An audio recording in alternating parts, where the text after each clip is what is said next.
आइए, आज मैं एक और कहानी आपके सामने लेके आई हूँ। मैं हूँ संतोष कपूर। सभी श्रोतागण और दर्शकगण का अभिवादन और नमस्ते और स्वागत। 6 वर्ष का सुरेश स्कूल से जैसे ही आया, अपना बैग अंदर फेंक के ढूंढने लगा कि माँ कहाँ है, बहुत भूख लगी है। ज़ोर ज़ोर से कहने लगा, माँ, मम्मी कहाँ हो, बहुत भूख लगी है, जल्दी से खाना दो। उसको कहीं नहीं दिखी तो वो बाहर आंगन के से भी बाहर आया तो देखा कि वो जो घर के साथ ही एक पीपल का पेड़ लगा हुआ था, उसके पास बैठी हुई, सिर ढका हुआ और थोड़ा सा उसका नज़र भी मुंह आ रहा था, तो बड़ी उदास सी उसके पास बैठी और इशारों से ऐसे लग रहा था कि कुछ बातें कर रही हो। वो इतने मनोयोग से बातें कर रही थी कि उसको पता ही नहीं कि सुरेश कब आया। तो जब बहुत देर तक खड़ा रहा वो, तो उसने फिर कहा, मम्मा क्या बात है, तुम किससे बातें कर रही हो? ये तो पेड़ है, नीम का पेड़, इससे क्या बात कर रही हो? वो फिर चुप रही, उसको कुछ समझ ही नहीं आया कि कौन बोल रहा है, इतनी वो मग्न होकर बातचीत कर रही थी। फिर जैसे ही उसको लगा, झटका लगा, तो कहती, आओ बेटा आओ, स्कूल से आ गए हो, आ गए हो। आंखें पोंछती हुई वो उससे बोली कि क्यों आज देर से क्यों आए हो? मैं खाली थी, उदास हो गई तो यहाँ आके बैठ गई। नहीं मम्मा, बताओ मुझे क्या बात है? तुम आगे भी मैंने देखा है, कई बार इधर से उधर जब जाती हो तो इस पेड़ को नमस्ते करती हो, इसको पानी वानी देती हो, खाद देती हो, जैसे हम लोग को खाना अच्छे से देती हो। लगता है इसको भी वैसे ही इसका पालन पोषण कर रही हो। हाँ बेटे, ठीक तुमने समझा, मैं इसका पालन पोषण ही कर रही हूँ।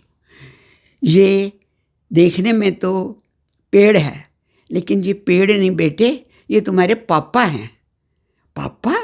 ऐसे कैसे हो गया? पापा क्या पेड़ बन गए? नहीं बेटा, जब तुम पैदा ही हुए थे तो कुछ ही दिन के थे अभी, तभी अचानक से तुम्हारे पापा को कुछ हार्ट अटैक हुआ और वो हमें छोड़कर चले गए। उस वक़्त मैं बहुत ही उदास रहने लगी, रोती रहती थी, कोई सहारा नहीं था। तुम्हारी बहन भी उसमें छोटी ही थी, अब कोई मेरे पास भी कमाने वाला नहीं था। यद्यपि उनकी पेंशन आती थी, नौकरी में थे वो, पर बहुत मेरे को चिंता रहती थी कि तुम लोग का, दोनों बच्चों का मैं पालन पोषण कैसे करूँगी। मैं तो तुम्हें बहुत पढ़ाना चाहती थी, इंजीनियर बनाना चाहती थी उनकी ही तरह, लेकिन अब क्या होगा। इतनी टूट टूट गई थी मैं कि तभी मेरी बहन आई तो वो कहने लगी, दीदी इतना क्यों रोती रहती हो, चलो अपना मन किसी और चीज़ में लगाओ, जीजा जी के नाम का एक पेड़ लगा देते हैं। अच्छा बताओ कौन सा पेड़ लगाएं? तो मैंने भी हंसते हुए कहा, नीम का पेड़ लगाते हैं, उसकी छाया बहुत अच्छी होती है और हवा भी बहुत देता है, दिन रात हवा देता है, ऑक्सीजन। चलो चलो चलो, उन्होंने माली से एक नीम का पौधा, थोड़ा बड़ा ही कि बहुत छोटे के तो फिर जल्दी नहीं पनपेगा, लगा दिया। और ये दिन रात उस पेड़ की ऐसे ही सेवा करती थी जैसे अपने दोनों बच्चों की और अपने पति देव की किया करती थी। जब भी उनका श्राद्ध होता था तो वो पानी भी डालती थी, खाद अच्छी ला के डालती थी, आसपास लेप करती थी और उसने एक चबूतरा भी बनवा दिया था। लोग भी आकर, अब वो पौधा थोड़ा बड़ा हो गया था, पेड़ ही 6 सालों में पेड़ बन ही गया था वो, तो उसके नीचे भी आके बैठते थे। ऐसे ही उनके दिन गुजरने लगे। घर गृहस्थी बहुत अच्छी चल रही थी, सुरेश भी बहुत अच्छी तरह से चल रहा था। पार्वती उसकी माँ उसकी देखभाल बहुत अच्छे से करती थी, आसपास के सभी लोगों में उनकी बहुत इज्जत थी। अब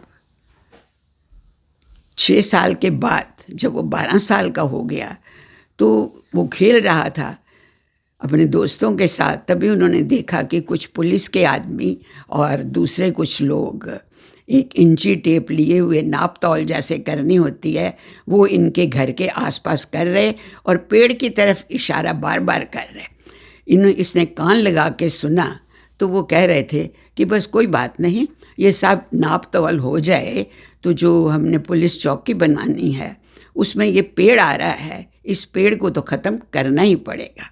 दूसरों ने कहा ऐसे तो हो ही नहीं सकता, इसकी परमिशन लेनी पड़ेगी। तो कहते हैं कोई नहीं, ऐसे कामों के लिए कई बार परमिशन मिल जाती है, या कोई भी तरीका हम इस्तेमाल करके यहाँ पर तो पुलिस चौकी बना ही देंगे। जब इनको माँ अंदर से आई, उसने भी पूछा, वो बड़ी रोने सी लग गई एकदम से, नहीं नहीं नहीं नहीं नहीं, उससे लिपट गई पेड़ से कि मैं नहीं ये कटने दूंगी, कभी नहीं कटने दूंगी। खैर वो लोग नाप तौल करके चले गए।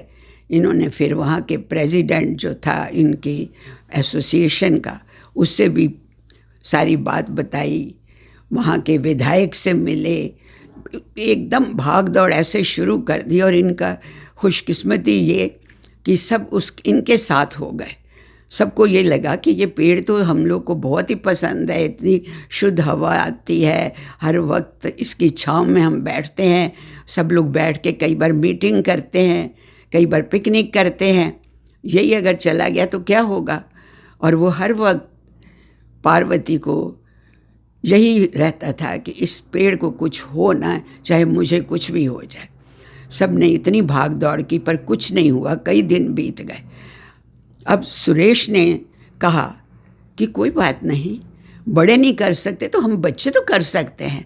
उसने अपने सब दोस्तों से को बुलाकर एक मीटिंग सी की, उसमें भी उत्साह था।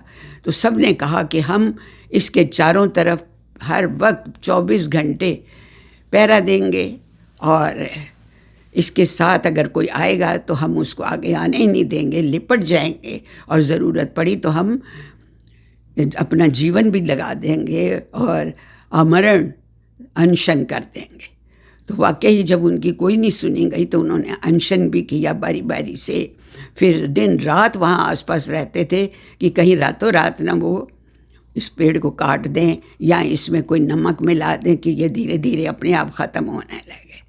खैर इतनी उनकी बात सब मानते थे कि सब ने बहुत ही कोशिश की, और 15-20 दिन के बाद उनको ये खबर मिली, वहाँ से लिखित रूप से आ गया कि ठीक है, इस पेड़ को नहीं काटा जाएगा, और काटना तो दूर रहा, इसकी सुरक्षा की भी जिम्मेवारी होगी सरकार की भी, और यहाँ पर पुलिस स्टेशन ना बन के इससे कुछ दूरी पर बच्चों के लिए स्कूल बनेगा, क्योंकि इसको रख रखाव में और इसके न कटने में बच्चों का सबसे ज़्यादा योगदान है।